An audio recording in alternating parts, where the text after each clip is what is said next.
लगातार तीसरे दिन बनेगा बाजार में नया हाई और कुछ और ऐतिहासिक स्तर और एक और ऐतिहासिक दिन के लिए हो जाइए तैयार। स्वागत है आप सबका शेयर बाजार लाइव में। नमस्कार, मैं हूं अनिल सिंघवी। और नमस्कार, मैं हूं दीपांशु भंडारी। और अनिल जी, तेजी की तो हैट्रिक है, नए रिकॉर्ड्स की आज हैट्रिक लगने वाली है, बट उसके अलावा भी बाजार में भरपूर एक्शन है। नए महीने की शुरुआत है, तो बताएं सर, आज के लिए आपको ट्रिगर्स कौन से दिख रहे हैं? संकेत दुनिया भर के बाजारों से कमजोरी के नहीं कहूंगा, लेकिन सुस्ती के कहूंगा, क्योंकि अमेरिका में कल छुट्टी थी, ब्रिटेन के बाजार कल बंद थे, डाउ फ्यूचर्स एकदम सुस्त है, लेकिन एसजीएक्स निफ्टी चुस्त है। और फॉर ए चेंज पिछले कुछ दिनों से जो आदत बिगड़ी हुई है एसजीएक्स निफ्टी की, रोज 75-150 पॉइंट नीचे दिखता है, आज फॉर ए चेंज 50 पॉइंट ऊपर नजर आ रहा है। तो सुस्ती के संकेतों के बीच में अब धीमे धीमे सिंगापुर वाले समझ लें कि हिंदुस्तान में तेजी होती दिख रही है। आज एसजीएक्स निफ्टी हाफ सेंचुरी मारता हुआ। 7 अप्रैल के बाद के सबसे कम कोरोना के केस आए, 1.25 लाख के आसपास का आंकड़ा बेहद राहत देने वाला है बाजारों के लिए। घरेलू ट्रिगर्स के तौर पर ये एक बड़ा संकेत है जो बाजार को लगातार कॉन्फिडेंस देता नजर आ रहा है। लेकिन ग्रोथ के मामले में अभी भी चिंताएं बरकरार है। वित्त वर्ष 2021 तो खराब होने था, -7.25% के आसपास की ग्रोथ रही और उम्मीद के मुताबिक 1.25 से 2% की रेंज में चौथी तिमाही की ग्रोथ आनी थी, वो लगभग 1.5% आई है। लेकिन आज से ट्रेडिंग के लिए बेहद इंटरेस्टिंग एक्शन होने वाला है। देखना होगा कितनी लिक्विडिटी, कितना वॉल्यूम्स पर असर आज से पड़ता है, क्योंकि जो अपफ्रंट मार्जिन के नए नियम है उसका तीसरा चरण आज से लागू हो जाएगा। अब आज से आपको पीक मार्जिन पर 75% अपफ्रंट मार्जिन देना जरूरी होगा। तो ये है आज का एक बड़ा बदलाव, आज का नहीं, आज से बड़ा बदलाव, जिस पर बाजार में ट्रेडर्स, इन्वेस्टर्स, ब्रोकर्स सबकी नजरें जरूर रहेंगी। जी दी। बिल्कुल सर, तो इस सर्कुलर का क्या इम्पैक्ट है इस पर? तो आपने कल एक शानदार स्पेशल शो भी किया था और काफ़ी लोगों को उससे क्लैरिटी भी आई, पर इस पर एक संबंधित सवाल आज भी मैं आपसे पूछूंगा सर। पर उससे पहले ये जो थोड़ा ग्लोबल एक्शन हुआ है आज, हालांकि ग्लोबल क्यूज थोड़े कम है, पर काफी इंटरेस्टिंग है। 2 दिनों से सर नए रिकॉर्ड्स हम बनते हुए देख रहे हैं। 16 फरवरी के बाद नए रिकॉर्ड्स भारतीय बाजार में बने हैं और हमने थोड़ी एनालिसिस करी सर। 16 फरवरी से अब तक अगर आप निफ्टी की चाल देखें तो ऑब्वियसली फ्लैट है नए हाई से इस हाई तक, पर उस दौरान हमने देखा कि ग्लोबल मार्केट्स में अच्छी तेजी रही है। डाउ जोन्स लगभग 10% उछला है, जर्मनी के बाजार 10% उछले हैं, बाकी बाजारों में भी 5 से 6% तक की तेजी हमें आती हुई दिखी है। तो ग्लोबली अगर आप देखें तो 16 नए हाई से इस हाई तक इंडिया ने तो अंडर परफॉर्म किया है, पर अगर आप मई के महीने में देखें तो Nifty best performing global index है सर। 5% की तेजी निफ्टी में दिखी है बाकी ग्लोबल मार्केट्स के सामने, और डाउ के सामने देखें तो डाउ सिर्फ 1.5% ऊपर था इस समय। तो कैसे समझे सर, फरवरी से अब तक अंडर परफॉर्म करा है पर मई में आउट परफॉर्मेंस आई है, क्या ये कैचअप हो चुका है और भी जगह दिखती है आपको? कुछ हुआ है और कुछ होना बाकी है, और उसकी 2 वजह है दीप की। जब फरवरी के बाद अमेरिकी बाजार लगातार अच्छे प्रदर्शन करते हुए नजर आए, लाइफ हाई लगाते नजर आए, तो तब 2 वजह थी। उससे पहले भारतीय बाजार थोड़े ज्यादा भाग चुके थे, और दूसरा कोरोना की दूसरी लहर का जो बड़ा खतरा था वो भारतीय बाजारों के लिए ज्यादा था बजाय सारे ग्लोबल मार्केट्स के। तो भारतीय बाजार अपने कारणों की वजह से, जिसमें कोरोना का कारण सबसे अहम था, और इस दूसरी लहर में आपको पता है कि किस तरह की बड़ी मुश्किलें आती हुई दिखी, जिससे मूड माहौल खराब हुआ, तो वो एक बड़ी वजह थी कि भारतीय बाजार कुछ समय तक अंडर परफॉर्म करते रहे। और जैसा कि हम लगातार आपको अप्रैल के महीने में कह रहे थे कि जैसे आपको पहला संकेत ये मिलेगा कि कोरोना के आंकड़े पिक आउट करते हुए दिख रहे हैं, और जो सबसे बुरा समय कोरोना के लिए खत्म होने की तैयारी में या फिर उससे ज्यादा और खराब नहीं होंगे, बाजार वहीं पर बॉटम बनाकर यू टर्न लेकर चलना शुरू करेंगे। और ये आपको मिड अप्रैल में होता हुआ नजर आया कि जैसे समझ में आया कि भाई ठीक है, 4,16,000 ये हाईएस्ट नंबर है, अब इसके बाद हम इसके ऊपर नहीं जाएंगे। धीरे धीरे जहां से आंकड़े कम होते नजर आए वहां से बाजार का कॉन्फिडेंस आ गया। अब आप देखिए दीप, आज तो 1.25 लाख का आंकड़ा है, जो कि एकदम कॉन्फिडेंस बढ़ाने वाला है कि हाँ, कोरोना कंट्रोल में आने की पूरी तैयारी है। तो मुझे लगता है कि जो शुरुआत में अंडर परफॉर्मेंस रही वो इस वजह से रही कि कोरोना का डर हिंदुस्तान में था। अब जब वापस से हम रिकवरी कर रहे हैं, और रिकवरी मई के महीने में हमारी ग्लोबल मार्केट्स के मुकाबले में ज्यादा होती दिख रही है, तो उसके पीछे कारण भी वही है कि कोरोना के आंकड़ों को लेकर बाजार का कॉन्फिडेंस और ज्यादा बढ़ता हुआ नजर आ रहा है। लेकिन क्या हम पूरी तरह से ग्लोबल रैली को कैचअप कर चुके हैं? मेरा ये समझना 2 से 3% की, अभी भी 4% की कैचअप रैली थोड़ी बाकी हो सकती है। यानी कि यहां से आप 15,900 16,000 की तरफ आगे बढ़ सकते हैं, इसमें कोई बड़ी बात नहीं। लेकिन जो अप्रैल के महीने में दीप जो था फरवरी के बाद से फरवरी मार्च में कि हमें ग्लोबल मार्केट्स की तेजी से फर्क नहीं पड़ रहा था और हम कमजोर हो रहे थे। अब हमें ग्लोबल मार्केट्स की कमजोरी से ज्यादा फर्क नहीं पड़ रहा, हम मजबूत हो रहे हैं। इस ट्रेंड में बदलाव आएगा और बदलाव ये आएगा। और कल इसका जिक्र मैंने किया था, आज आपने स्पेसिफिकली इसको पॉइंट आउट करके पूछा है तो मैं बताऊं।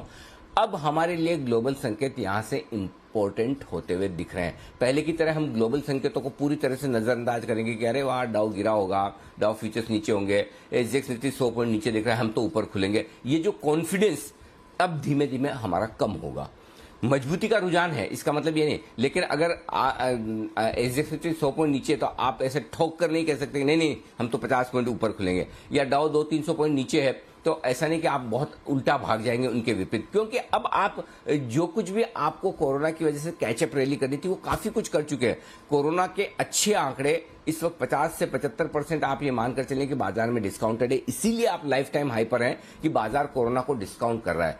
अब पूरी तरह से कर चुका है या फिर ग्लोबल मार्केट्स की पूरी तरह से रैली कैचअप हो चुके हैं, ये अभी बाकी है। तो आप ये कह सकते हैं 20-25% अब भी कोरोना के आंकड़ों की वजह से और 20-25% आप थोड़ा बहुत ग्लोबल रैली की वजह से अब भी बाजारों का चलना बाकी। तो 15,900 16,000 की तरफ बाजार बढ़ सकता है, कैचअप रैली कर सकता है। वहां से फिर हम देखेंगे कि आगे क्या कुछ होना है। क्या ग्लोबल मार्केट्स में बड़ी और नई तेजी बनती है या अमेरिकी बाजार भी लाइफ हाई के आसपास आकर रुक जाते हैं, अटक जाते हैं, तब हम देखेंगे कि वहां पर बाजार बेस बनाकर थोड़ा रुकने की कोशिश करेगा, प्रॉफिट बुकिंग आ सकती है, ये हो सकता है। लेकिन आप ये कह सकते हैं कि मेजर कैचअप जो अंडर परफॉर्मेंस थी, जो भारतीय बाजार नहीं चल पाए, वो काफी हद तक अब कंप्लीट करने की तैयारी में है।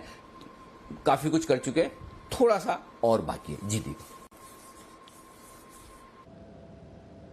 ओके, तो काफी कुछ कैचअप हो चुका है, थोड़ा सा और बाकी है, पर अच्छा एक्शन हुआ है और आज लग सकता है कि तीसरे दिन यानी कि हैट्रिक हो सकती है नए रिकॉर्ड्स की। सर, ये तो रही इंडेक्स लेवल की बात, पर जो अप्रैल से आपने भरोसा जताया है कि मिड कैप स्मॉल कैप का समय आ गया है और ऐसी तेजी बहुत रेयर देखने को मिलती है, वहां पर तो लोगों ने काफी पैसे कमाए हैं। जो अप्रैल और मई का एक्शन रहा है मिड कैप स्मॉल कैप में, क्या ये जून में भी जारी रहेगा? अनफॉर्चुनेटली नॉट, नहीं। दीप, जून में इस तेजी को लेकर मैं इतना कॉन्फिडेंट नहीं हूं। जो अप्रैल और मई के महीने में आप कभी भी खरीदें, कुछ भी खरीदें और जिस भाव में खरीदें, उससे आपको आज दोपहर 3:30 बजे बाजार बंद होने के वक्त या कल सुबह 9:15 बजे फिर से ऊपर मिलेगा। वो इजी मनी वाला समय गया या जाने की तैयारी में। हफ्ते 10 दिन का और टाइम है जहां मिड कैप शेयरों में अभी भी एक्शन रहेगा, आग लगी रहेगी। अभी भी थोड़ा बहुत आप आसानी से पैसा अगले हफ्ते 10 दिन बना सकते हैं। जून के पहले दूसरे हफ्ते में मुझे लगता है कहीं कहीं mid cap index, mid cap share top out करने की तैयारी करेंगे। उसके बाद इसका मतलब ये नहीं कि पैसा नहीं बनेगा। देखिए, बाजार लाइफ टाइम लो पर हो तब भी कई सारे स्टॉक्स आपको ऐसे मिलेंगे मिड कैप और स्मॉल कैप शेयर जो लाइफ टाइम हाई बनाते हैं, और लाइफ टाइम हाई पर ढेरों शेयर ऐसे होंगे जो लाइफ टाइम लो पर चलते हैं, चाहे इंडेक्स लाइफ टाइम हाई पर हो। तो ये तो स्टॉक स्पेसिफिक जो एक्शन है वो तो रहेगा ही। और स्पेशली जब इस तरह के समय में जब मिड कैप कंपनियों का प्रदर्शन बहुत जोरदार है, न सिर्फ रिजल्ट्स अच्छे आ रहे हैं बल्कि बैलेंस शीट बहुत मजबूत होती दिख रही है, कैश फ्लो जो मजबूत है उससे कंपनियां डेट कम कर रही है। और इस बार प्रमोटर्स को अच्छे तरीके से समझ में आ गया, जो गलतियों से सीखा है, कि भाई अंधाधुंध एक्सपांशन करने के बजाय बैलेंस शीट को मजबूत करो, कर्जों को कम करो और शांति से बैठो और देखो, उसके बाद हम नया एक्सपांशन करने के बारे में सोचेंगे। तो ये सारी चीजें जो हो रही है दीप, ये कंपनियों के लिए बहुत अच्छा संकेत आता हुआ दिख रहा है। ऐसे में स्टॉक स्पेसिफिक तेजी आपको फिर भी बनती हुई दिखेगी। वो वैसी तेजी निकल जाएगी कि मेटल चले तो सारे मिड कैप मेटल स्टॉक, चाहे वो फिर टिन प्लेट से लेके टाटा बीएसएल से लेके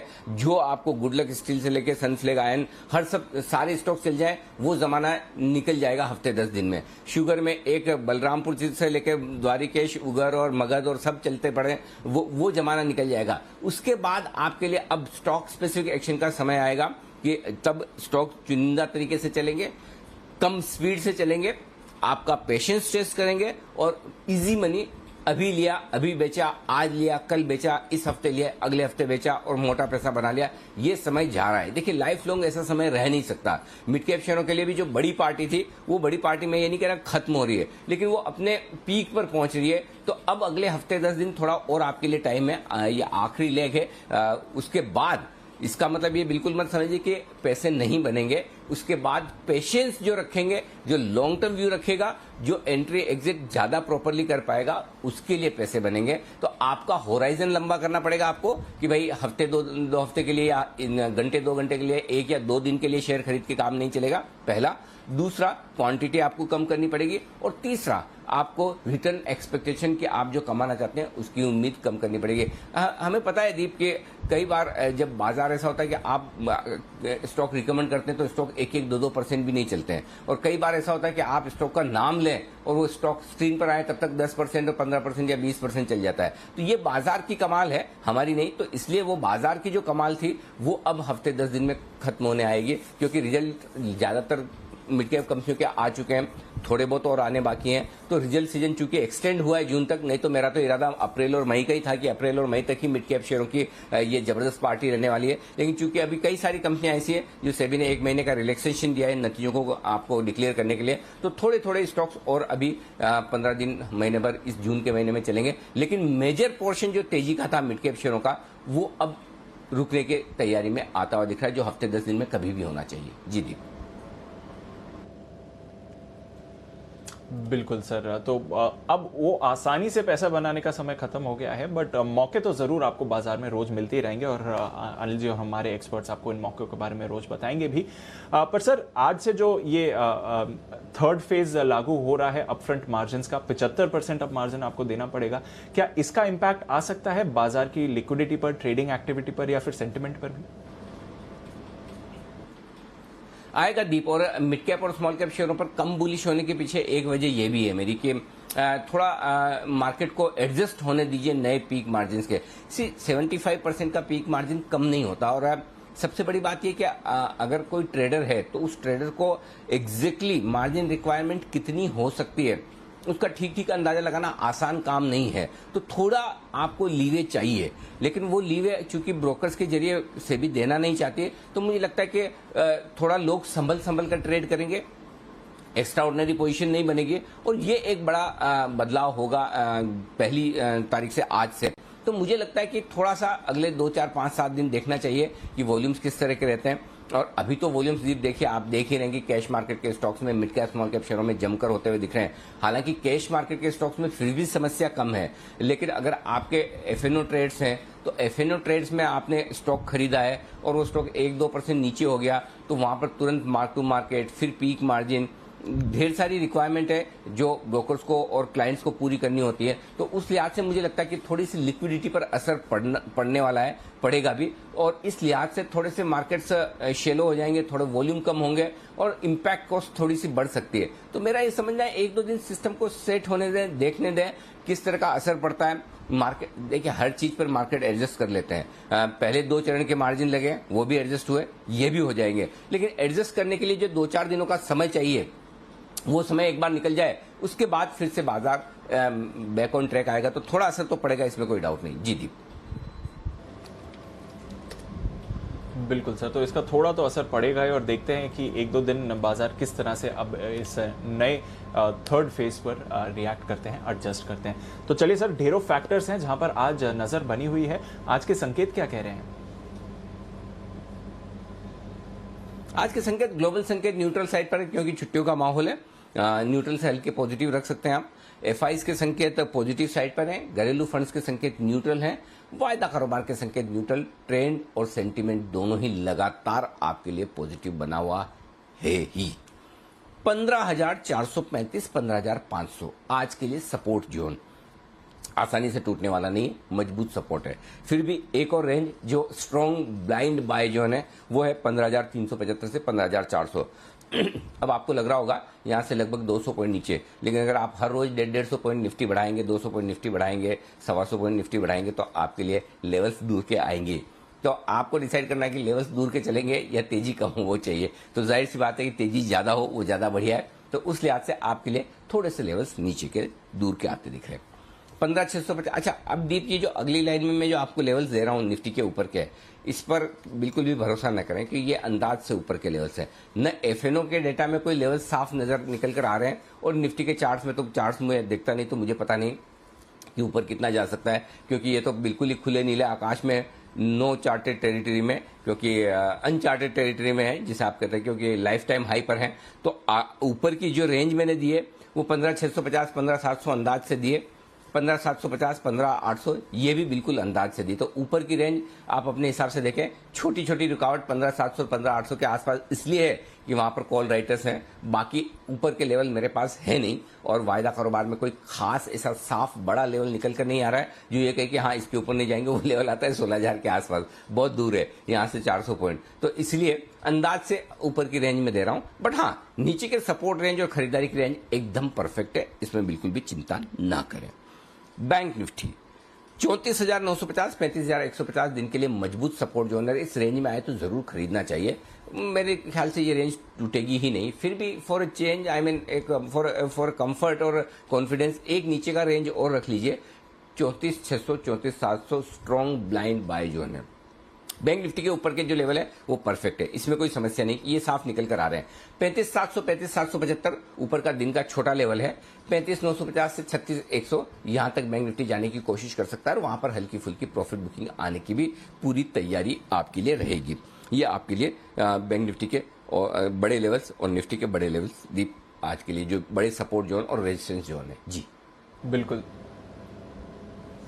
बिल्कुल सर। और प्रॉफिट बुकिंग रेंज में अब आप 36,000 के ऊपर भी बैंक निफ्टी की बात कर रहे हैं, देखते हैं वहां तक पहुंचते हुए दिखता है कि नहीं।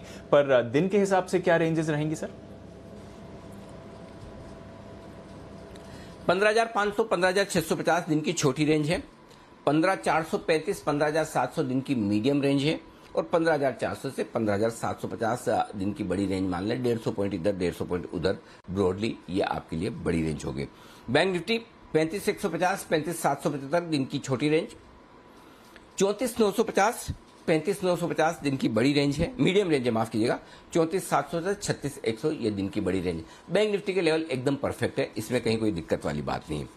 एफआईज की तरफ से इंडेक्स की जो लॉन्ग पोजीशन है अभी भी बनी हुई ऊपर, लगातार 3 दिन हो गए। आई एम श्योर अब एफआईज किसी भी वक्त अपनी लॉन्ग पोजीशन थोड़ी सी कम करेंगे, तो ऊपरी स्तरों पर आपको थोड़ा सा इसके हिसाब से सावधान रहना है, क्योंकि 87% 87% लॉन्ग पोजीशन ज्यादा है, ये घटेंगे। और उसमें भी ज्यादा इसलिए कि जो एफआईज के जो इंडेक्स में शॉर्ट लेवल है वो सिर्फ 7% ही शॉर्ट पोजीशन है और वो काफी कम कही जाएगी। तो उस लिहाज से मुझे लगता है थोड़ा एफआईज की तरफ से हल्की मुनाफा वसूली इंडेक्स में ऊपरी स्तरों पर आज के गैप अप के बाद हो सकती। तो आज आपको एसजीएक्स निफ्टी जितना जरूरत से ज्यादा कॉन्फिडेंस दे रहा है उसके मुकाबले में रियलिस्टिक लेवल पर एंटर करना है। बहुत ज्यादा गैप से खुलेगा तो फिर हम थोड़ा इंतजार करेंगे वापस नीचे आने का, तब खरीदेंगे। जब गैप से नीचे खुलता है तो हम तुरंत लपकते हैं, गैप से ऊपर खुलता है तो हम इंतजार करते हैं। हमारी स्ट्रेटेजी बहुत क्लियर है। पीसीआर 1.52 पर है, put call ratio 20 basis point बढ़कर आया है। मैं ये तो नहीं कह सकता कि बाजार ओवरबॉट है, लेकिन बाजार उतना हल्का भी नहीं रहा। तो आज ये दूसरा कारण है जिसकी वजह से आपको ऊपरी लेवल पर हल्का सा सावधान रहना है। पहला, एफआईज की लगातार 2 दिनों से आज तीसरा दिन हो जाएगा इंडेक्स लॉन्ग हायर लेवल पर। दूसरा, पुट कॉल रेशियो बढ़ा हुआ, ये दोनों आपको ये कह रहे हैं। एक कंफर्ट वाली चीज बहुत बढ़िया है और वह है विक्स। विक्स लगातार 3 दिनों से जो घटकर आया है वो आपको कंफर्ट दे रहा है कि भाई ठीक है, वॉलिटिलिटी मैनेजेबल है, बहुत ज्यादा बाजार ऊपर नीचे होंगे नहीं। ये सारे आंकड़े हैं जिन पर आपको दीप करना है फोकस। बिल्कुल सर, तो ये एक अच्छी बात है कि बाजार थोड़े टॉप हैवी हैं बट वॉलेटाइल उतने नहीं होंगे शायद। तो सर बताएं फिर एग्जिस्टिंग पोजीशंस हैं तो क्या करें आज? निफ्टी पर देखिए इंट्राडे ट्रेडर्स 15,475 के आसपास स्टॉप लॉस रख लें, और जो पोजिशनली स्टॉप लॉस रखना चाहते हैं वैसे तो बहुत दूर का निकल कर आता है, लेकिन 15,425 आपके लिए ठीक स्टॉप लॉस होगा। एक चीज बता दूं दीप, बार बार मैं कहता हूं कि जब बाजार तेजी के मूड में है, लाइफ टाइम हाई पर है, तो फिर ऊपर के लेवल निकल कर नहीं आते तो ट्रेड कैसे करें। इस वक्त आपके लिए ये बहुत जरूरी है। और बहुत सारे निवेशकों का भी ये सवाल आता है, लाइफ हाई पर आ गया। बहुत सारे समझदार निवेशक भी हैं, ऐसा नहीं कि सब लोग है ना मोमेंटम चेज करने वाले। बहुत सारे अच्छे इन्वेस्टर्स हैं जो खराब मार्केट में हमेशा पूछते क्या लेना है क्या लेना है, जब मार्केट लाइफ हाई पर आए तो पूछते कि आप प्रॉफिट बुक करें, निकलें, अभी तो सब लोगों को खरीदना है। तो ऐसे इन्वेस्टर्स के लिए मेरी राय है कि अब आपको स्टॉप लॉस 15,300 का रखना है। 15,300 के नीचे अगर बाजार बंद होता दिखे तो ही कमजोरी का पहला संकेत देगा। तो जब तक 15,300 के नीचे बंद नहीं होता तब तक आप डरिए, घबराइए मत। तब तक आप, तो अब बचा क्या, 300 पॉइंट की यहां से रिस्क है। 300 पॉइंट का मतलब 2% की, तो लाइफ टाइम हाई पर आप 2% की रिस्क तो इन्वेस्टर के तौर पर रखेंगे। ट्रेडर के तौर पर हम 1% की रिस्क बोलते हैं, इन्वेस्टर के लिए 2% की। तो 15,300 के नीचे बंद होने पर ही अलर्ट का पहला सिग्नल आएगा और वहां पे आपको रिव्यू करना है कि क्या वाकई में करेक्शन बड़ा गहरा है या एक आध कोई एक्सटर्नल इवेंट हो गई, कोई खराबी आ गई उसकी वजह से हुआ, कोई खराब खबर आ जाए उसकी वजह से। तो 15,300 के नीचे बंद होने पर ही आपको सावधानी में आना है। जब तक 15,300 को आप क्लोजिंग बेसिस पर होल्ड करें, बिल्कुल कोई चिंता करने की बात नहीं है। जाने दें, जितना ऊपर जाता है धीरे धीरे इसको बढ़ने दें, ये सिंपल चीज है। तो अब डे ट्रेडर्स के लिए 15,475 इंट्राडे स्टॉप लॉस, 15,425 के नीचे बंद होने पर हल्की पोजीशन। इन्वेस्टर्स के लिए 15,300। बैंक निफ्टी एक ही स्टॉप लॉस दूंगा, थोड़ा दूर है लेकिन यही सही है, जो सही है वही दे रहा हूं, 34,900। बहुत दूर का, 600 पॉइंट दूर है लेकिन मेरे हाथ में नहीं है, होता तो मैं आपको अच्छा स्टॉप लॉस देता, लेकिन 34,900 का ही रखिए इंट्राडे भी और क्लोजिंग बेसिस पर। क्लोजिंग बेसिस पर कल मैं आपके लिए स्टॉप लॉस 15,100 का, 35,100 का कर दूंगा, लेकिन आज 34,900 का ही रखिए। शॉर्ट पोजीशन अगर आपकी है तो कायदे से होनी तो नहीं चाहिए। लगातार स्टॉप लॉस हर रोज दे रहे हैं, हर रोज ट्रिगर होता है शॉर्ट पे। अगर आप फिर भी लेके बैठे हैं, इंतजार करें, तो फाइनल आप 15,625 का रख लीजिए। उसके ऊपर अगर आज आप खुलते हैं, उसके ऊपर अगर आप बंद होते हैं तो फिर थैंक यू वेरी मच, निकल जाइए। और बैंक निफ्टी पर स्टॉप लॉस आपका 35,775 का होगा अब, अगर आपकी अब भी शॉर्ट बची है तो। जी दीप। ओके तो ये है आपके लिए मौजूदा पोजीशंस पर किस तरह के आपके स्टॉप लॉसेस लगाने जरूरत है और कहां पर नजर रहेगी। नई पोजीशंस फिर आज कैसे बनाएंगे सर? निफ्टी खरीदिए 15,425 के स्टॉप लॉस के साथ, 15,650, 700, 750, 800 सारे लेवल अंदाज से दिए दीप। मतलब है तो है नहीं कुछ, तो अंदाज से 50-50 पॉइंट पे दे दिए। एग्रेसिव ट्रेडर्स अगर आप हैं तो बेच सकते हैं, अगर बेचना चाहें तो कहाँ बेचेंगे, मतलब 700, 750, 800 जहां आपको ठीक लगे। बहुत गैप से खुल जाए तो बेच दीजिए, नहीं तो एक बार 700, 750 की रेंज में चांस लीजिए, 800 का स्टॉप लॉस लगा लीजिए। नीचे में 650, 600, 575, 500 ये सारे टारगेट्स हैं जिनके लिए एक चांस आप बेचने का लेना चाहें तो ले सकते हैं। बैंक निफ्टी खरीदिए 34,950, 35,150, ये मेरे लिए बेस्ट बाय जोन है। मुझे यहां मौका मिलेगा तो पक्के तौर पर खरीदने की राय दूंगा। आना नहीं चाहिए, आएगा भी नहीं क्योंकि वहां से आप काफी ऊपर हैं, लेकिन अगर आए तो खरीदना है। 34,900 का आपका स्टॉप लॉस होगा। 35,425, 35,525, 35,575, 35,700 और 775 ये सारे टारगेट के लिए। लेकिन चूंकि आपको और मुझे पता है कि वो लेवल इजीली आने वाला नहीं है, कम से कम मॉर्निंग में तो नहीं आएगा, तो फिर एग्रेसिव ट्रेडर्स को जो खरीदारी करनी है वो 35,100 के स्टॉप लॉस से खरीद लीजिए। थोड़ा दूर है, 400 पॉइंट दूर का, लेकिन चिंता मत कीजिए, वहीं लगाइए। 35,100 का स्टॉप लॉस लगाइए, बाद में हम इसको रिवाइज करके 35,400 पे ले आएंगे। अभी 35,100 का रखिए। ऊपर में 35,700, 775 दो छोटे टारगेट, 850, 950 दो मीडियम टारगेट और 36,100 का एक अगला टारगेट बनेगा। 36,100 के ऊपर अगर बैंक निफ्टी बंद होता है अगले 1-2 दिनों में, तो फिर बैंक निफ्टी पूरी संभावना दे इस बात की कि लाइफ टाइम हाई 37,900 की तरफ बढ़ता हुआ दिखेगा। देखिए फिर से ध्यान से सुनिएगा मैं क्या कह रहा हूं। बैंक निफ्टी अगर अगले 2-3 दिनों में कभी भी 1 या 2 दिन 36,100 के ऊपर बंद हो जाता है तो बैंक निफ्टी 1000 से 1,500 पॉइंट की तेजी के लिए वहां से और तैयार होता दिखेगा। और उसके बाद 37,708 का जो लाइफ टाइम हाई हमने 16 फरवरी को देखा है और 37,306 का लाइफ टाइम हाई क्लोजिंग हमने जो 15 फरवरी को देखा है, वहां तक जाने की कोशिश है। यानी कि 37 से 37,700 की रेंज तक बैंक निफ्टी जाने की तैयारी करेगा। एक बार 36,100 के ऊपर इसे जरा बंद होने दें, ये बैंक निफ्टी के लिए बड़ा ट्रिगर होगा। तो बैंक निफ्टी खरीदारी कर सकते हैं आप। एग्रेसिव ट्रेडर्स जो लोग शॉर्ट करना चाहते हैं चांस लीजिए, कोई दिक्कत नहीं है और करना भी चाहिए। मैं कहता हूँ 35,950, 36,100 डेफिनेटली यहाँ पर शॉर्ट कीजिए।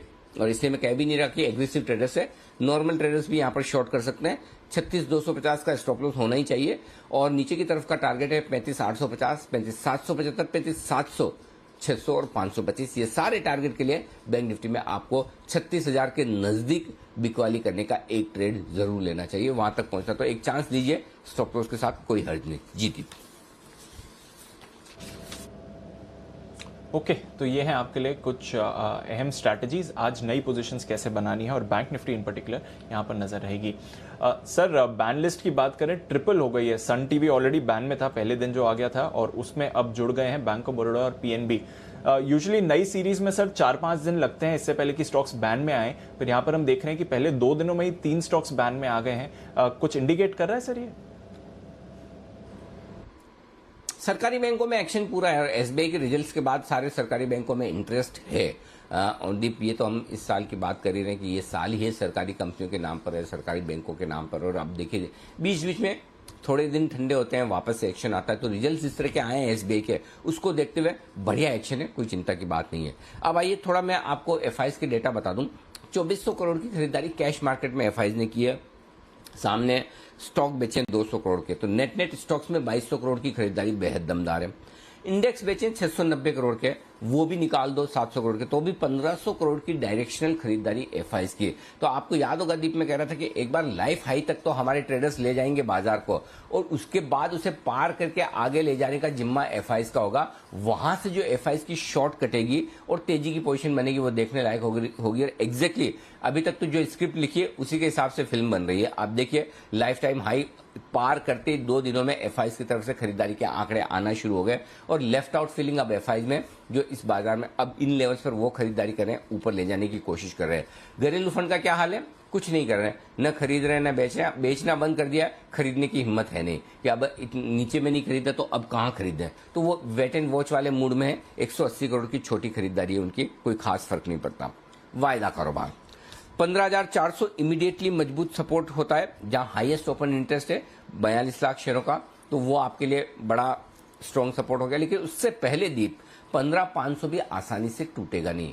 क्यों नहीं टूटेगा? 15,500 के पुट ऑप्शन पर 32 लाख शेयर हैं, 24 लाख शेयर कल ही जुड़े, जो हाईएस्ट ओपन इंटरेस्ट एडिशन है पुट में एक स्ट्राइक प्राइस पर। तो आज के लिए पहला लेवल हो गया 15,500, और उसके बाद ऊपर में 15,600 हल्की सी रुकावट है, उसको पार किया तो 15,700। हर एक लेवल पर उतने 25-25 लाख शेयरों के आसपास 15,600, 700, 15,500 उतने ही कॉल राइटर्स हैं, लगभग बराबर हैं। तो हर 100 पॉइंट को आप देखते रहिए, ट्रेल करते रहिए। अब आइए बैंक निफ्टी।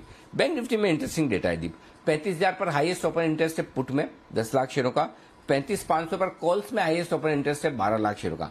अब आप बंद हुए कल एग्जैक्ट 35,500 पर। अगर आज आप ऊपर खुलकर 35,500 के ऊपर टिके रहते हैं बैंक निफ्टी पर, तो बैंक निफ्टी पर ऊपर टिके रहने में आप देखिए होगा ये कि 35,500 के कॉल राइटर्स हैं, वो अपनी शॉर्ट कवर करने के लिए आएंगे। तब आप 35,700, 800 की रेंज में पहले जाते देखेंगे, और उसके बाद 35,950 के आसपास तक की जगह बैंक निफ्टी में बन सकती है। तो ये आपके लिए। लेकिन फिर मैं ये कहूंगा कि जैसा हम सुबह भी बात कर रहे थे, अभी भी कि एसजेएक्स निफ्टी 60-70 पॉइंट ऊपर दिख रहा था, फिर 50 पॉइंट उतना बनता नहीं है, इतना गैप आज नहीं बनता। और आप देखिए धीमे धीमे थोड़ा सा एसजेएक्स निफ्टी अपनी बढ़त को कम करता हुआ दिखा है। खुलेंगे हम, स्लाइड खुलने चाहिए, थोड़ा बहुत ऊपर नीचे खुल जाए, लेकिन हाँ इस बात की संभावना पूरी है कि एक लाइफ हाई आज फिर से बन सकता है। जी। बिल्कुल सर, तो एक और लाइफ हाई आज बन सकता है, हैट्रिक हो सकती है। इंपॉर्टेंट लेवल्स आपके लिए दिए हैं अनिल जी ने, और ढेरों स्टॉक्स एंड सेक्टर्स पर तो हमारा फोकस बना ही हुआ है। तो चलिए फिर आज देख लेते हैं कौन से स्टॉक्स पर आपको रखनी है नजर, पोस्ट मार्केट अर्निंग्स रिएक्शन कहां पर आते हुए दिख रहे हैं, और खबरों वाले शेयर्स और ब्रोकरेज एक्शन किधर बना हुआ है। हमारी रिसर्च टीम हमारे साथ तैयार है, कुशल, मानसी, देवांशी और साथ ही आशीष। कुशल, आपसे शुरुआत करते हैं, बताएं आज के लिए कुछ ट्रिगर्स और पोस्ट मार्केट अर्निंग्स कौन सी है। Good morning Deepanshu. Cash space से काफ़ी सारे नंबर्स आने वाले हैं, पर यहाँ पर जो चुनिंदा नाम है इमामी पेपर, सालासर टेक्नो, साथ ही रैडिको खैतान और बलरामपुर चीनी पर आज आपको नजर रखनी है। इसके अलावा मई ऑटो बिक्री के आंकड़े आते हुए दिखेंगे, तो वहाँ से किस तरह का नंबर्स आते हैं, कैसे इन्होंने मई बिक्री में मई महीने में जो बिक्री की है वो देखना ज़रूरी होगा। साथ ही हवाई सफ़र जो है वो करीब 15% तक बढ़ता हुआ नजर आएगा। 13 से 16% इनकी जो लोअर लिमिट है वो आज से बढ़ती हुई दिखेगी। साथ ही जो पीक मार्जिन है इसके तीसरा चरण आज से लागू होगा, और जो प्राइस बैंड रिवीजन है 20% से 10% वो काफी सारे स्टॉक्स में होता हुआ दिखा है, जिसमें Acrysil, easy trip planners, Kirloskar brothers, Redington India और ट्रांसपोर्ट कॉर्पोरेशन ऑफ इंडिया शामिल है। मैग्मा फिनकॉर्प के पोस्ट मार्केट नंबर्स आते हुए दिखे थे।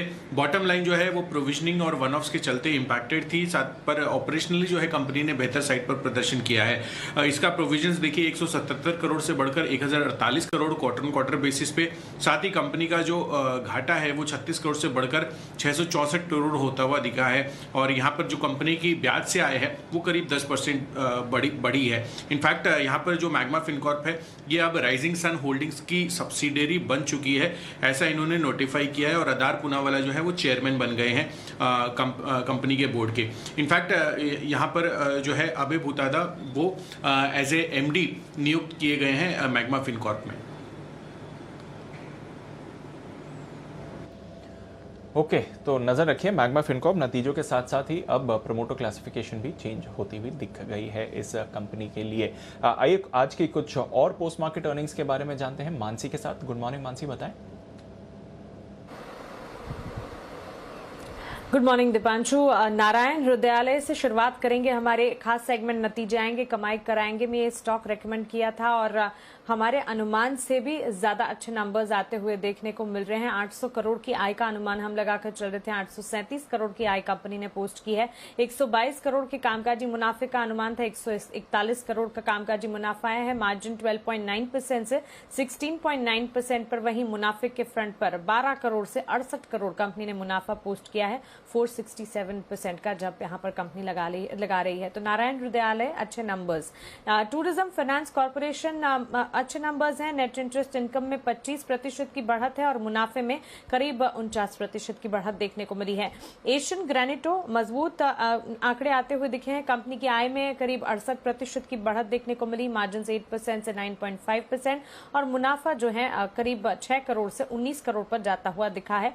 साथ ही बोर्ड ने एस्ट्रन पेपर के डिसइन्वेस्टमेंट को मंजूरी दी है। एस्ट्रन पेपर में कंपनी की 18.87% होल्डिंग है और इस डिसइन्वेस्टमेंट से जो पूंजी मिली है उसे long term working date reduction में इस्तेमाल किया जाएगा। तो ये नंबर्स भी अच्छे हैं। Nelcast decent set of numbers, revenue 75% बढ़े हैं, मार्जिन 10.3% से 8% पर जाते दिखे और मुनाफे के फ्रंट पर भी गिरावट देखने को मिली है, करीब 71% की गिरावट यहाँ पर मुनाफे के फ्रंट पर, लेकिन कामकाजी मुनाफा और आय अच्छी है। और एक खबर है मेरे पास, डिफेंस स्टॉक्स फोकस में रहेंगे। रक्षा मंत्रालय ने इंपोर्ट बैन की दूसरी लिस्ट जारी कर दी है। 108 डिफेंस उपकरणों पर बैन लगेगा और 35,000 करोड़ का एक्सपोर्ट टारगेट है। तो इस खबर के चलते डिफेंस स्पेस पर आज खास नजर रखनी चाहिए। बिल्कुल, तो ये है आपके लिए कुछ खबरों वाले शेयर्स और साथ ही पोस्ट मार्केट अर्निंग्स भी। देवांशी गुड मॉर्निंग, बताएं आपके पास कौन सी खबरें हैं? आज तो काफी सारे फार्मा स्टॉक्स भी फोकस में रहेंगे।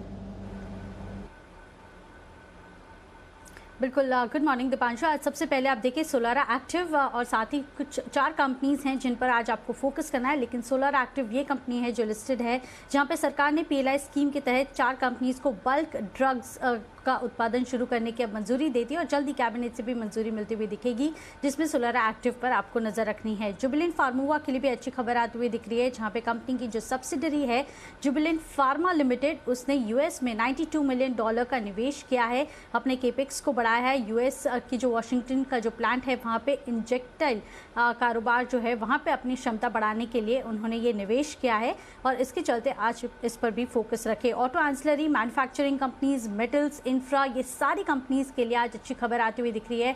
कुछ दिन पहले हमने देखा था कि जो ऑक्सीजन की कमी थी, इसके चलते जितनी भी मैन्युफैक्चरिंग कंपनीज थी या जो कॉर्पोरेट्स थे, इनको लिक्विड ऑक्सीजन नहीं दिया जा रहा था। लेकिन अब खबर ये आती हुई दिख रही है कि जितने भी कंपनीज हैं उनको लिक्विड ऑक्सीजन सप्लाई किया जाएगा। जब भी जितना भी ज़रूरत जो है वो हॉस्पिटल को होगी उतनी उनको दी जाएगी और उसके बाद जितना बचेगा वो कॉर्पोरेट्स को दी जाएगी। लेकिन अब फाइनली ये शुरू हो चुका है, तो मैन्युफैक्चरिंग कंपनीज जिनका कामकाज ठप था इसके चलते वो अब शुरू होता हुआ दिखेगा, तो ये पॉजिटिव खबर आती हुई दिख रही है। और आखिर में अरविंद फैशंस पर भी आपको नजर रखनी है, जहाँ पे 3 जून को पूंजी जुटाने पर बोर्ड की बैठक होने वाली है। QIP साथ ही प्रेफरेंशियल शेयर्स के जरिए पूंजी जुटाने पर अरविंद फैशंस फैसला लेगा। JNK बैंक पर नजर रखें, जहाँ पे 4 जून को पूंजी जुटाने पर बोर्ड की बैठक होने वाली है। JNK सरकार 500 करोड़ तक की रकम निवेश कर सकती है इस बैंक में। और साथ ही सिप्ला, इसके लिए भी अच्छी खबर है, जहां पे कंपनी ने मॉडर्ना के साथ वैक्सीन पर अब बातचीत जारी है। इन्होंने सरकार को कहा है कि जो प्राइस कैप हैं, साथ ही जो ट्रायल्स पर बहुत सारी दिक्कतें होती हैं वो अब वेव ऑफ कर दे, तो आने वाले समय में ये वैक्सीन भारत में ला सकते हैं बहुत ही आसानी से। और साथ ही उनका ये भी कहना है कि मॉडर्ना को $1 बिलियन तक का एडवांस कंपनी जल्दी देती हुई दिखेगी और ये जो वैक्सीन है वो जल्द ही भारत में ला सकती है। अगर प्राइस कैप को वेव ऑफ करती है सरकार तो इन सब पर बातचीत अभी भी जारी है, लेकिन आज सेंटिमेंटल इम्पैक्ट इस स्टॉक पर भी देखने मिल सकता है। ओके, तो ये हैं आपके लिए ढेरों फार्मा शेयर्स और कुछ और खबरें जहां पर आपको आज रिएक्शन मिलेगा। बट खबरें खत्म नहीं हुई हैं, कुशल के पास कुछ और खबरें और साथ ही फंड एक्शन भी है। कुशल बताइए क्या है।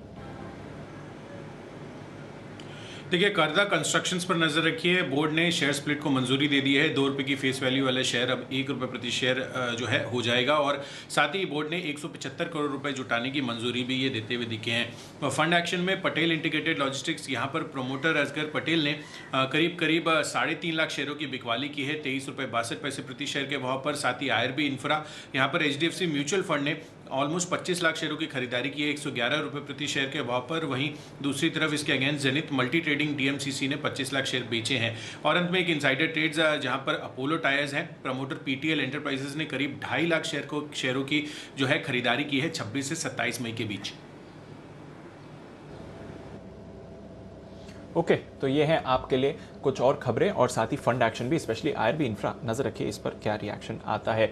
ब्रोकरेजेस आज क्या कह रही हैं इस पर भी नजर डाल लेते हैं FIR में।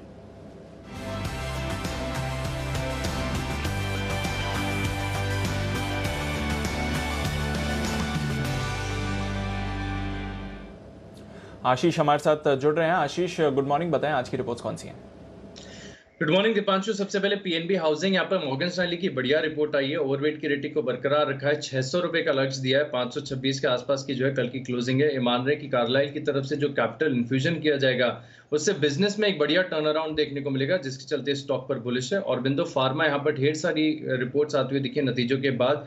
गोल्डमैन सैक्स खरीदारी की राय को बरकरार रखे हुए ₹1140 का लक्ष्य दिया, करीब ₹1000 की कल की क्लोजिंग है। वहीं JP मॉर्गन अगर आप देखें तो ₹1100 का लक्ष्य दे रहे हैं और क्रेडिट स्विस अगर आप देखें तो आउट परफॉर्म की रेटिंग को बरकरार रखे हुए ₹1080 के लक्ष्य के लिए। एंड रिपोर्ट्स में यही लिखा है कि देखिए हायर R&D स्पेंड के बाद भी अगर आप देखें तो नतीजे बढ़िया हैं। हालांकि सालाना आधार पर जो इनके मार्जिन है इसमें अच्छा एक्सपेंशन देखने को नहीं मिला, जिसके चलते अगर आप देखें तो गोल्डमैन सैक्स ने इनके EPS के अनुमान में करीब 5% की कटौती की है। लेकिन सब रिपोर्ट्स में एक ही बात लिखी गई कि इनका जो इंजेक्टेबल्स कारोबार है इसको लेकर कहीं ना कहीं ब्रोकरेज हाउस काफी ज्यादा उत्साहित नजर आ रहे हैं। एक और फार्मा स्टॉक है ग्लेनमार्क, यहाँ पर भी नजर रखनी होगी। सिटी की रिपोर्ट है, खरीदारी की राय को बरकरार रखा और लक्ष्य बढ़ाकर ₹720 कर दिया है, 592 की कल की क्लोजिंग है। वही मॉर्गन स्टैनली स्टॉक पर अभी भी बेरिश है, अंडरवेट की रेटिंग को बरकरार रखे ₹554 के लक्ष्य के लिए। और मैक्वारी ने आउट परफॉर्म की रेटिंग दी है और इन्होंने भी लक्ष्य बढ़ाया है, 595 से लक्ष्य बढ़ाकर 670 कर दिया है। ये कह रहे कि मैनेजमेंट की तरफ से जो गाइडेंस आया फ्री कैश फ्लो जनरेशन को लेकर, जिसके चलते स्टॉक पर बुलिश है, खरीदारी की राय दे रहे हैं। CLSA की रिपोर्ट आई है स्टेट बैंक ऑफ इंडिया पर। यहाँ पर नतीजों के बाद लगातार ब्रोकरेज हाउस की पॉजिटिव रिपोर्ट्स आई हैं। खरीदारी किराए को बरकरार रखा है, ₹650 का ऊंचा लक्ष्य दिया क्योंकि 425 की कल की क्लोजिंग है। ये कह रहे बैंक्स और फाइनेंशियल्स में अगर आप देखें तो इनकी टॉप पिक है और मान रहे कि FY23 कैलेंडर ईयर तक इनकी जो ROEs हैं करीब 15% तक बढ़कर हो जाएंगे, तो स्टॉक पर बुलिश है। बैंक ऑफ बड़ौदा, यहाँ पर सिटी की रिपोर्ट आई है, खरीदारी किराए को बरकरार रखा है, ₹110 के लक्ष्य के लिए, 81 कल की क्लोजिंग है। और ये कह रहे कि इन्होंने जो है FY22 का जो नेट प्रॉफिट एस्टिमेट है इसमें 11% की बढ़ोतरी की है और ये मान रहे कि इस तिमाही की जो नतीजा है इसमें स्लिपेजेस में काफी गिरावट देखने को मिली। हालांकि कासा और रिटेल लोन ग्रोथ काफी बढ़िया रही, जिसके चलते स्टॉक पर खरीदारी की राय दे रहे हैं। फिलहाल के लिए आखिरी रिपोर्ट है सोलारा एक्टिव पर, मैक्वारी की रिपोर्ट है जहां पर आउट परफॉर्म की रेटिंग को बरकरार रखा है, ₹2112 के लक्ष्य के लिए, 1751 कल की क्लोजिंग है।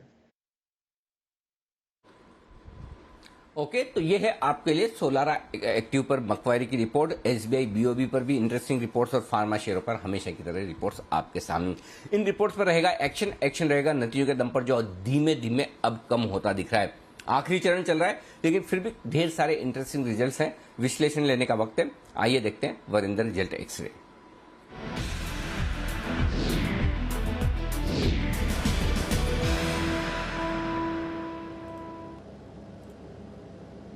रिजल्ट्स हैं आपके पास और वरिंदर गुड मॉर्निंग, शुरुआत वहीं से करिए।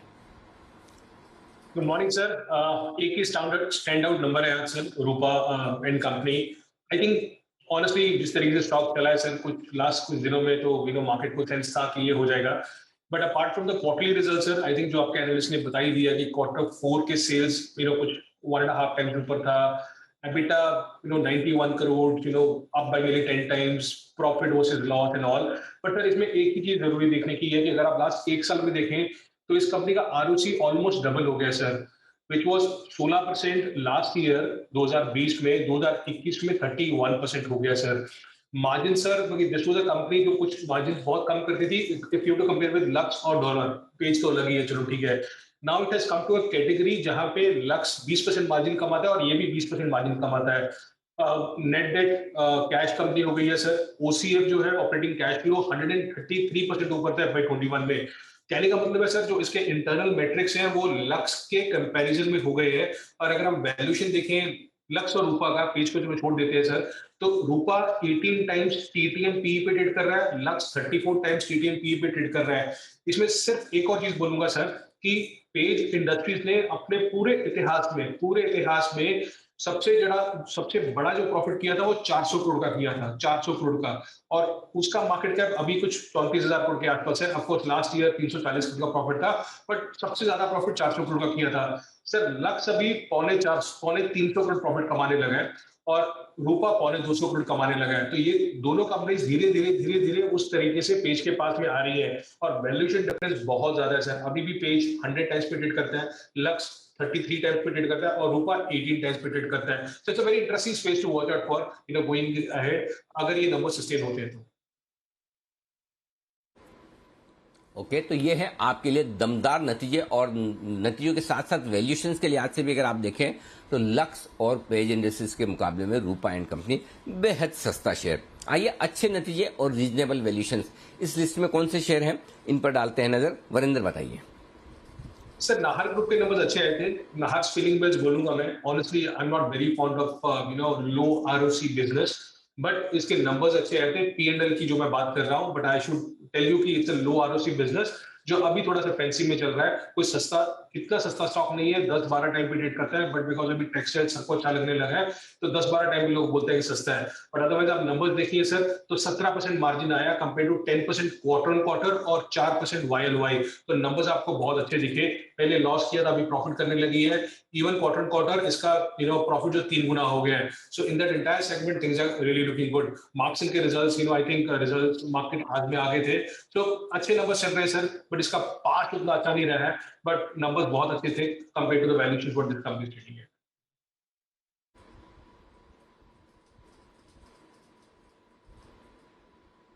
ओके, तो ये आपके लिए अच्छे नतीजे हैं. लेकिन वरिंदर बताएं, जहां नतीजे अच्छे हैं लेकिन थोड़े वैल्यूएशंस महंगे और कोई अगर कमजोर नतीजे भी हैं आपकी लिस्ट में तो वो भी बताएं. सर कैपिटल गुड्स इंडस्ट्रियल्स बहुत अच्छा कर रहे हैं इस बार. इंगरसोल के नंबर्स बहुत अच्छे थे. I like the solid numbers जो आए थे. आपको याद होगा सर, इंगरसोल सोलर इंडस्ट्रीज के बहुत अच्छे नंबर आए थे. And they are giving guidance sir, और 30-40% अभी भी ग्रोथ की गाइडेंस दे रहे हैं. I am talking about Solar Industries. But Ingersoll देखिए सर आप, इंगरसोल सेल्स 40% ऊपर था YoY. EBITDA 34 करोड़ से 40 crore quarter, but almost 2.5 times YoY हो गया. Margin sir 21.5% compare to 11% YoY और 18% क्वार्टर क्वार्टर. तो किसी भी तरीके से नंबर्स अच्छे थे. 40 टाइम TTM पे ट्रेड करता है सर. ऑनेस्टली बहुत एक्सपेंसिव स्टॉक नहीं है अगर आप दूसरे कुछ कंपनी के साथ जो इस सेगमेंट में है अगर आप देखेंगे तो. But I think very solid set of numbers. I was positively surprised by Jamna Auto sir. Autos are not doing that great, but Jamna Auto surprise. अगर आप देखेंगे तो इसका EBITDA सर 28 करोड़ से 72 करोड़ हुआ YoY, और क्वार्टर क्वार्टर 50 करोड़ से 72 करोड़ हुआ. So they have done very well. It's not a cheap stock in that category per se. 45 times trading पे ट्रेड कर रहा है. और सर वीक में कैमकॉन के आई नो नंबर्स आगे थे मार्केट आज में, but just small word sir, इसका मार्जिन 35% से 29% आया क्वार्टर क्वार्टर. और जब इसका IPO आया था सर, तब इसके मार्जिन 38% होते थे सेकंड क्वार्टर में. तो उस लेवल से 38% से कम होकर ऑलमोस्ट 10% मार्जिन गिर चुका है इस कंपनी का. Honestly I remember the hype जब ये IPO आया था, वो 150 टाइम सब्सक्राइब हुआ था, 115% प्रीमियम पे लिस्ट हुआ था, 730-740 के आसपास, और अभी 450 के आसपास मिल रहा है. और अभी भी sir 30 time trading TTM PE पे ट्रेड करता है स्टॉक. ओके, वरिंदर, कल जो एक PNB हाउसिंग के डील की भी बात हुई और उसमें काफी कुछ एक्शन भी हुआ, स्टॉक 20% ऊपर भी हुआ. क्या कहना है आपके डील का वैल्यूएशंस पे, और अब स्टॉक पर क्या व्यू बनता है PNB हाउसिंग? सर मैं आपसे पूछूंगा एक चीज, ठीक है ना. चीज देखिए, एज अ कंपनी अगर मैं देखूं PNB हाउसिंग के लिए इट्स अ ग्रेट डील. आपको कार्लाइल मिल रहा है, आपको आदित्य पुरी जी भी मिल रहे हैं, तो ये बहुत ही अच्छा डील है कंपनी के लिए। बहुत सारे एनालिस्ट उसको ट्रैक करते हैं, बोलेंगे कि भैया अभी ये आ गए हैं तो इसका जो बुक वैल्यू है कुछ 450 के आसपास है या 450 के आसपास है, क्योंकि दोनों लोग आ गए तो ये 2 टाइम पे होना चाहिए या 2.5 टाइम पे होना चाहिए, तो इसका भाव 800 होना चाहिए, 1000 होना चाहिए, वो अलग चीज है। सो अगर आप एनालिस्ट पर्सपेक्टिव से सोचेंगे बहुत अच्छी बात है। बट मेरे मन में सर एक क्वेश्चन आ रहा है जिसका आंसर मैं ऑनेस्टली आपसे चाहूंगा। डू यू थिंक कि पीएनबी हाउसिंग फाइनेंस किसी भी स्ट्रेस में था सर, किसी भी स्ट्रेस में था जहां पे उसके कोई ऐसा बैलेंस शीट हो गया था ताकि उनको रिवाइवल का जरूरत था? मुझे ये नहीं समझ आ रहा सर कि आई थिंक अगस्त 2020 में there was a right issue which was announced by the company PNB Housing. 1800 crore का राइट इशू अनाउंस किया था, जिसका मतलब है कि अगर आप एज अ शेयर होल्डर हो, अगर एक पब्लिक शेयर होल्डर हो, तो आप भी कंपनी में पार्टिसिपेट कर सकते हो by right issue. But I have no reasons to believe कि आपने पूरे का पूरा मैनेजमेंट कंट्रोल कार्लाइल को दे दिया, of course other partners as well, और 20% डिस्काउंट टू बुक वैल्यू दे दिया, कोई प्रीमियम नहीं लिया, और जिसमें जो नॉर्मल पब्लिक शेयर होल्डर है सर, उसका तो कोई भी चांस ही नहीं था उसमें पार्टिसिपेट करने का।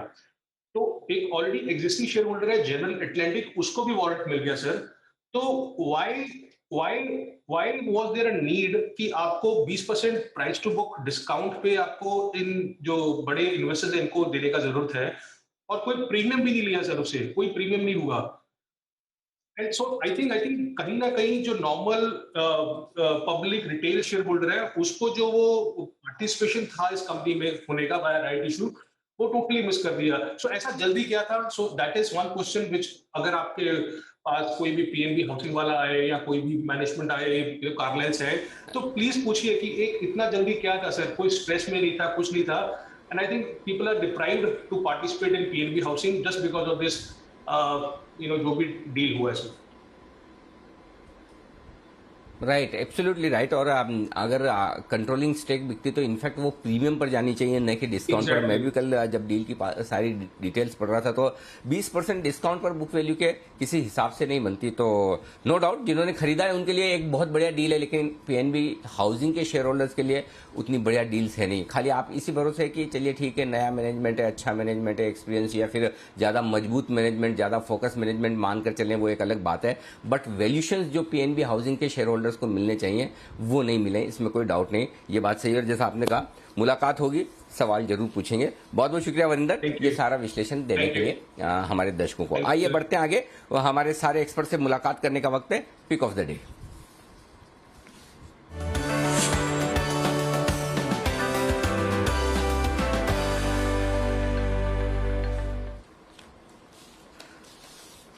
आप सबका स्वागत है। वागले साहब, सुप्रभात, करिए शुरुआत।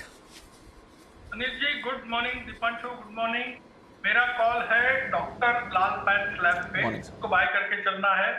2956 का बंद है, मेरा 2930 का एक क्लोज स्टॉप लॉस होगा, और मुझे एक 100 रुपए की मुंह दिखती है, 3060 का मेरा टारगेट होगा।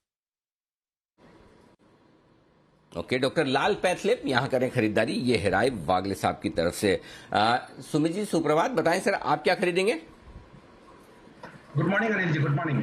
अनिल जी, मेरी तरफ से जो पिक है वो है सिप्ला में कल एक अच्छा मोमेंटम बिल्डअप हुआ है और अब ये स्टॉक यहाँ से कंटिन्यू करना चाहिए ऊपर का मूव। 945 949 के आसपास सिप्ला में लॉन्ग पोजीशन इनिशिएट करके चलने का सलाह रहेगा। डे ट्रेडिंग के हिसाब से 935 का इसके अंदर नीचे में स्टॉप लॉस लगाना है। ऊपर में इमीडिएटली 970 से 980 रुपए तक के लेवल सिप्ला में जल्दी देखने को मिलने चाहिए। तो पिक ऑफ द डे के तौर पे सिप्ला में खरीदारी करके चलने का सलाह रहेगा। और बिल्कुल, और सिप्ला के लिए आज खबर यह भी है कि सिप्ला ये कह रही है कि मॉडर्ना की वैक्सीन बनाने के लिए वो पूरी तरह से तैयार हो रहे हैं। इंडेमनिटी को लेकर जो कुछ इश्यू है उस पर उनकी सरकार से बातचीत चल रही है। तो सिप्ला के लिए एक अच्छी खबर है ये इस वक्त जो आज आती हुई दिखी भी है। Bansal ji, good morning sir, बताइए क्या इरादा है आपका? सुप्रभात अनिल जी। अनिल जी, इरादा नेक है और खरीदारी का इरादा है, और नेक इरादा है, खरीदना है भारतीय एयरटेल, जिसपे कल भी मैंने और कुणाल जी ने खरीदारी की राय दी थी। एक इंपॉर्टेंट लेवल 533 534 का टूटा है, और मेरा स्ट्रांग बिलीव है कि ये स्टॉक एक परफेक्ट कैंडिडेट है शॉर्ट कवरिंग का, और शॉर्ट कवरिंग अच्छी देखने को मिलेगी। इंट्राडे के नजरिए से 529 529 का स्टॉप लॉस है, 541 का टारगेट है। ओके 541 के टारगेट के लिए। और जब मैंने आपको पूछा बंसल जी कि क्या इरादा, तो आप एकदम निश्चिंत रहे। मैंने इरादा आपका क्वांटिटेटिव एस्पेक्ट पे पूछा, क्वालिटेटिव एस्पेक्ट पे नहीं। आपका इरादा नेक है, इसमें तो मुझे कोई डाउट ही नहीं है। ये खाली आपने कह के कि इरादा नेक है मुझे थोड़ा डाउट में डाल दिया। बाकी मेरा इरादा खाली आपसे आपका क्वांटिटेटिव एनालिसिस पूछने का था कि खरीदेंगे क्या, अब पता चल गया। आइए कुणाल जी के पास चलते हैं। कुणाल जी सुप्रभात, बताएं सर।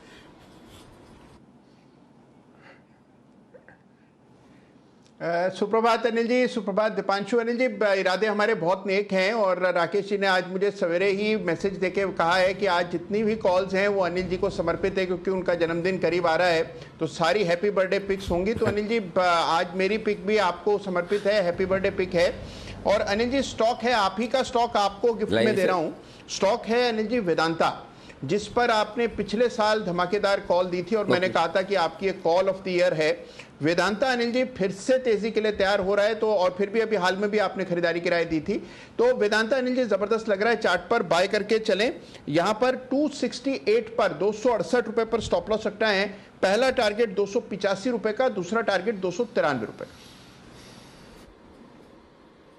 285 295 दो टारगेट के लिए वेदांता खरीदारी करने की राय।